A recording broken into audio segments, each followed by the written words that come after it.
शहर की बहू आई गांव में।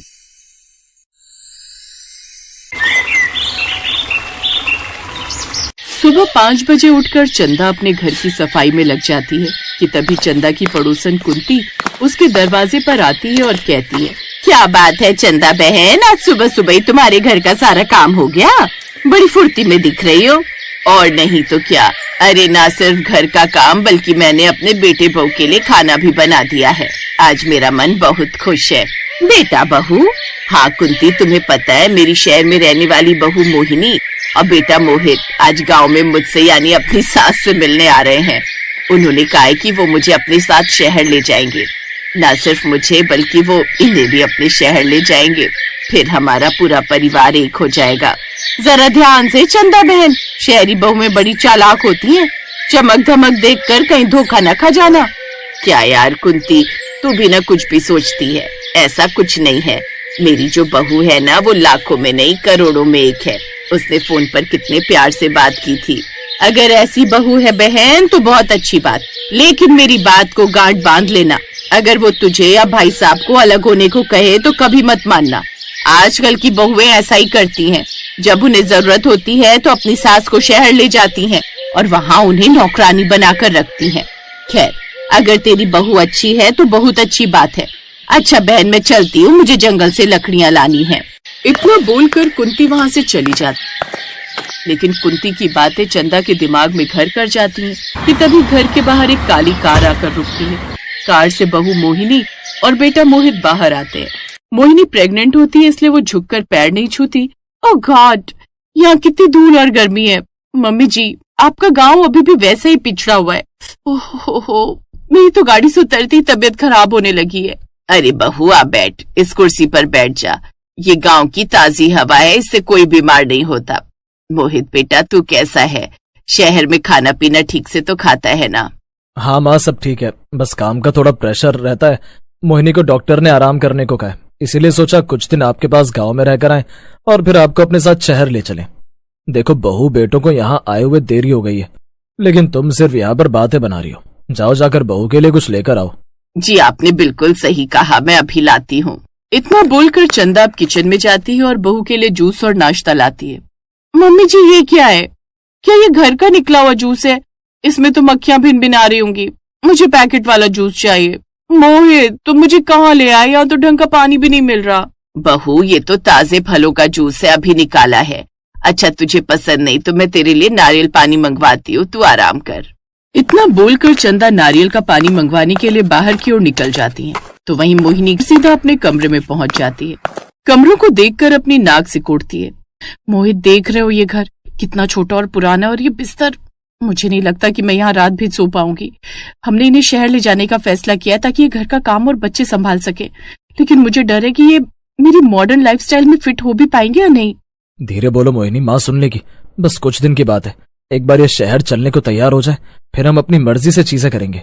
मोहित की बात सुनकर मोहिनी कुछ नहीं बोलती और चुप हो जाती है। अब शाम होती है और चंदा ने बड़े चाव से बहू के लिए चूल्हे पर रोटियां और साग बनाया होता है। आ बहू, गर्मा गर्म खाना खा ले। चूल्हे की रोटी है, शहर में तो नसीब भी नहीं होती होगी। जी मम्मी जी, आपको पता है डॉक्टर ने मुझे ऑयली और ऐसा भारी खाना खाने से मना किया है। मैं ये सब नहीं खा सकती। मोहित, मुझे अभी के अभी शहर से कुछ मंगवा कर दो, वरना मैं भूखी रहूंगी। बहू, गांव में शहर जैसा खाना कहाँ मिलेगा? तेरी सास ने कितनी मेहनत से बनाया है, थोड़ा तो चख ले। पापा जी, मेहनत तो गधा भी करता है। इसका मतलब ये नहीं कि मैं कुछ भी खा लूं, और वैसे भी मुझे शहर जाने की जल्दी है। यहाँ की ये पुरानी सोच और ये मिट्टी के बर्तन मेरे बस की बात नहीं है। मोहिनी, ये तुम क्या कह रही हो? चुप नहीं रह सकती तुम। माँ, पापा, मोहिनी की तरफ से मैं आप लोगों से माफी मांगता हूँ। इस तरह मोहित की डांट सुनकर मोहिनी चुप हो जाती है, तो वहीं चंदा का दिल टूट जाता है, लेकिन वो कुछ नहीं कहती। अगले दिन सुबह मोहिनी सोकर उठती है और चंदा से कहती है, मम्मी जी, कल रात के लिए मैं आपसे माफी मांगना चाहूंगी, मुझे माफ कर दीजिए। कोई बात नहीं बहू, तू यहाँ गांव में नहीं रहती ना, इसलिए तुझे गांव की आदत नहीं है। मम्मी जी, मुझे कुछ बताना है। वो बात यह है कि कल हम शहर निकल रहे हैं। हमने तय किया है कि आप हमारे साथ चलेंगी, लेकिन पापा जी को अभी गांव में ही रहना चाहिए। शहर में हमारा फ्लैट छोटा है और वहाँ 2 बड़े लोगों की जगह नहीं है। ये क्या कह रही है बहू? मैंने तो सोचा था कि हम सब साथ रहेंगे। तेरे ससुर को यहाँ अकेले छोड़कर मैं कैसे जा सकती हूँ? देखिए मम्मी जी, इमोशनल होने की जरूरत नहीं है।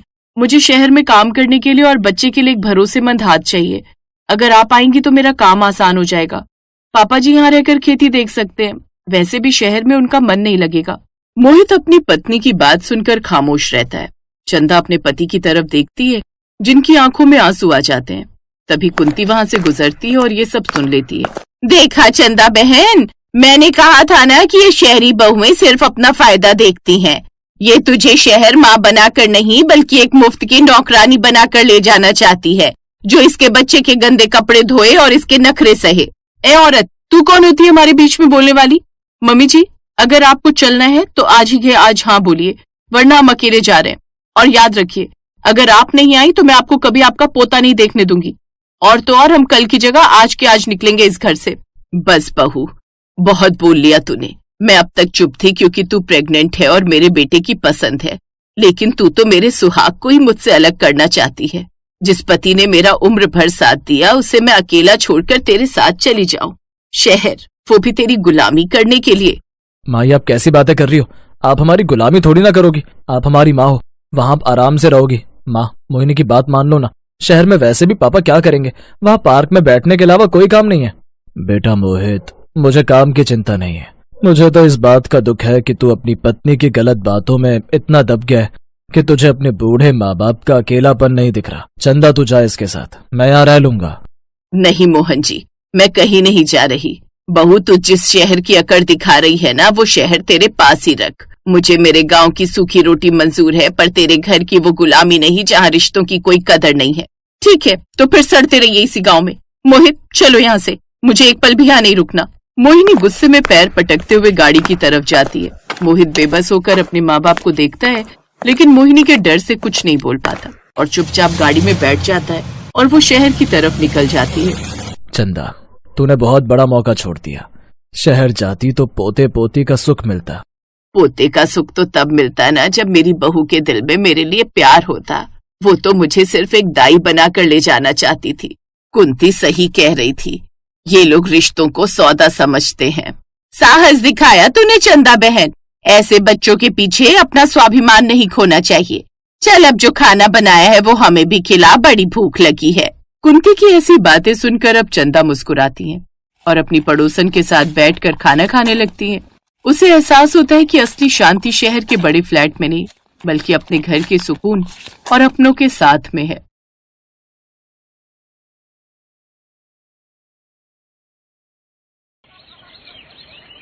पापा, मैं शिखर से प्यार करती हूँ और उसी से शादी करूंगी। ठीक है, फिर अगर तुझे उस गरीब लड़के से ही शादी करनी है तो निकल जा मेरे घर से, और आज के बाद कभी यहाँ मत आना, समझी?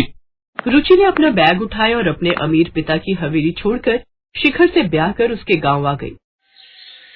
जी शिखर, ये गांव में पहुंचते कैसी गंदी सी स्मेल आ रही है। अरे ये बदबू नहीं बल्कि गांव की पहचान है, मतलब गौ माता के गोबर की खुशबू। वो देखो, वहाँ देखो कैसे वो काकी गोबर के उपले बना रही है। छी, ये अपने हाथों में गोबर कैसे उठा रही है? ये गाय की पोटी को हाथ से कौन छूता है? ये गांव के लोग कितने गंदे हैं। फिर कुछ देर बाद उनकी कार एक घर के बाहर आकर रुकती है। अरे, ये कार यहाँ क्यों रोक दी? डार्लिंग, यही तो तुम्हारा ससुराल है, चलो उतरो। रुचि जैसे ही कार से उतरती है तो उसकी सैंडल कीचड़ में फंस जाती है। ओह नो, ये क्या हो गया? शिखर डार्लिंग, हेल्प मी। शिखर उसकी मदद करके उसका पैर बाहर निकालता है। ओह नो, मेरी 10,000 की सैंडल खराब हो गई, लेकिन ये तो अब 10 रुपए की भी नहीं रही। You shut up. है? Shut up? भैया, ये भाभी कौन सा शटर अप करने के लिए कह रही है? शटर तो बिरजू काका की दुकान में लगा है। शिखर, कौन है ये बदतमीज लड़की? अरे ये मेरी छोटी बहन शीतल है, थोड़ी पगलैट है, कब कहाँ क्या बोलना है इसकी समझ नहीं है इसे। तभी हाथों में थाली लिए शिखर की माँ आशा आती है। आओ आओ मेरी शहरी सुंदर बहू, अंदर आओ, तेरे ससुराल में तेरा स्वागत है। कुछ ही देर में सारे गांव में ये बात पता चल जाती है कि शिखर कोई शहरी बहू लाया है। अगले दिन गांव की कुछ औरतें उसकी मुंह दिखाई के लिए आती हैं। रुचि बहू, बाहर आ जाओ, मुंह दिखाई के लिए गांव की औरतें आ गई हैं। रुचि शॉर्ट ड्रेस पहनकर बाहर आती है। अरे आशा बहन, इसकी मुंह दिखाई है या टांग दिखाई? इसके मुंह से ज्यादा तो इसकी टांगे दिख रही हैं। पहले पता होता टांग दिखाई है तो इसकी टांगे ढकने के लिए तोहफे में कोई कपड़ा ले आते। अब मुंह दिखाई हो बहन या फिर टांग दिखाई, सच तो ये है कि दिख सब कुछ ही रहा है। जितनी इसकी टांगे गोरी है ना, इतना गोरा तो तुम सबका मुंह भी नहीं है। अब जो काम करने आई हो वो करो। और बहू, ये दर्जी मुए ने जरूर तुम्हारा आधा कपड़ा बचा लिया होगा, तभी तो इतनी छोटी सी फ्रॉक सिल दी है। कोई बात नहीं, फिलहाल तो ये चुन्नी सर पर ओढ़ ले और फिर कल से साड़ी ही पहनना। फिर सब उसकी मुंह दिखाई करती हैं और वहां से चली जाती हैं। तभी आशा अपनी बहू से, बहू, इससे बड़े कपड़े तो मेरी गोरा पहनती है। कौन गोरा माँ जी? हमारी बच्चिया, अभी कुछ दिन पहले ही जन्म लिया है उसने। माँ जी, ये डिजाइनर कपड़े और इसे कोई दर्जी नहीं सिलता, बल्कि फैशन डिजाइनर बनाता है, और आगे से मेरी तुलना उस बच्चिया से नहीं करना। ये कहकर रुचि अपने कमरे में चली जाती है। शाम को रुचि अपने हील्स हर जगह ढूंढती है, लेकिन वो उसे कहीं नहीं मिलती। उफ, न जाने कहाँ चली गई, यहीं तो रखी थी। क्या हुआ रुचि, क्या ढूंढ रही हो? वो मेरी रेड वाली हील्स नहीं मिल रही हैं। कल ही निकाली थी बैग से, पता नहीं कहाँ गई। भाभी, पहले ये बताओ वो कितने की थी? पूरे 15,000 की। लेकिन तुम ये क्यों पूछ रही हो? क्योंकि आपकी वो 15,000 की हील्स हमारी गोरा पहनकर घूम रही है। माँ ने उसे वो हील पहना दी है। रुचि, शिखर और शीतल बाहर आते हैं तो गोरा हील पहने खड़ी थी। ओह गॉड, मेरी 15,000 की हील्स का सत्यानाश कर दिया। अरे बहुरिया, तुम्हारी ये हील तो बहुत अच्छी है। देखो ना, गोरा बार बार खुटिया से भाग जाती है। अब हमने तुम्हारी खुटिया से इसे बांध दिया, अब मजाल है वो कहीं भाग पाए। ओह, मैं परेशान हो गई हूँ इन देहातियों से। ए बहुरिया, जुबान संभाल कर हमको देहाती बोली, अंग्रेजी चिड़िया, अंग्रेज की बेटी। अगले दिन, अरे शीतल, ये सब औरतें सुबह सुबह लोटा लेकर कहाँ जा रही हैं? झाड़े हैं? झाड़े मतलब भगन करने। अब आप भी जल्दी चलो, नहीं तो पूरी तरह सवेरा हो गया तो फिर जा नहीं पाओगी। ओ गॉड, उसे फ्रेश होना कहते हैं, और मैं बाहर यूं खुले में नहीं जाऊंगी। मेरे लिए बाथरूम बनवाओ। अरे ओ सहरी तितली, तुझे इतना पता नहीं क्या कि आंगन में तुलसी की जगह होती है, शौचालय बनाने की नहीं। अब एक बार फिर से रुचि की बहस अपनी सास से होती है। इस तरह घर में दोनों की सोच को लेकर झगड़ा बढ़ता ही जाता है। फिर रात को रुचि शिखर से, शिखर, मैं अब और इस गांव में नहीं रह सकती। 2 कमरों की इस झोपड़ी वाले ससुराल में। कहाँ पहले मैं मायके में महारानी बनकर रहती थी, लेकिन यहाँ तो मेरी हालत नौकरानी जैसी हो गई है। ऊपर से यहाँ के लोग कितने गंदे से रहते हैं। हाथ से गोबर उठाना, गोबर से घर लीपना, उपले बनाना, छीछी, और ना जाने क्या क्या। देखो रुचि, मैंने तुम्हें पहले ही सब कुछ बता दिया था कि मेरा घर गांव में है, लेकिन तुम्ही ने कहा कि तुम सब एडजस्ट कर लोगी। और जैसे कपड़े तुम यहाँ पहनती हो ना रुचि, वो सब शोभा नहीं देता, समझी? अब तुम गांव में रहती हो तो यहाँ के तौर तरीकों से ही रहना होगा। ये बात सुनकर रुचि रोने लगती है। तुम्हारे लिए मैंने अपना इतना बड़ा घर छोड़ा, अपने लोगों को छोड़ा, और तुम मुझे ही एडजस्ट करने को कह रहे हो। अरे मेरी माँ, मैं भी तो तुम्हारे लिए ही ये सब कह रहा हूँ। क्या मतलब? मतलब ये कि मेरे परदादा की एक बहुत बड़ी और पुरानी हवेली है, जो कि माँ ने रेंट पर दे रखी है, और वहाँ से हर महीने किराया आता है। क्या हवेली? तो फिर हम वहाँ क्यों नहीं रह सकते हैं? रह सकते हैं, लेकिन उसके लिए हमें माँ को खुश करना होगा, और इसका एक ही तरीका है। जरा अपने कान इधर लाओ। शिखर रुचि के कानों में कुछ कहता है। फिर रुचि पहले तो उसकी बात मानने के लिए मना कर देती है, लेकिन बाद में मान जाती है। अगले दिन से रुचि वेस्टर्न कपड़े छोड़ साड़ी पहन लेती है और अपनी सास के पांव छूती है। ये देख आशा बहुत खुश होती है। वाह वाह वाह, कितनी प्यारी लग रही है। बिल्कुल ठीक कहते हैं लोग, भारतीय नारी की असली खूबसूरती तो साड़ी में ही झलकती है। थैंक यू माँ जी। हवेली के लालच में अब रुचि अपनी सास की खूब सेवा करती है। वो उनको खुश करने के लिए चूल्हे पर खाना बनाती है, गाय का दूध निकालना सीखती है और झाड़ा करने खेतों में लोटा लेकर जाती। तो वहीं अपनी बहू की सेवा से खुश होकर आशा भी बदलने की सोचती है। जब ये बहू इतने अमीर घर की होकर हमारे लिए इतना कुछ कर सकती है, तो फिर हम क्यों नहीं इसके लिए अपना रहन सहन बदल सकते हैं। अब आशा देवी अपनी उस हवेली को खाली करवाती है और उसमें सुख सुविधा की हर चीज लाकर रख देती है। उसमें मॉड्यूलर किचन बनवा देती है, साथ ही शौचालय भी, जिससे उसकी बहू को कोई परेशानी ना हो। ये देख रुचि भी बहुत खुश होती है। कुछ समय बाद वो गांव में एक डेयरी फर्म का बिजनेस खोल लेते हैं और उनका ये बिजनेस खूब चलने लगता है। अब वो गांव में रहकर ही अच्छे खासे पैसे कमाने लगते हैं और खुशी खुशी रहने लगते हैं। Thanks for watching.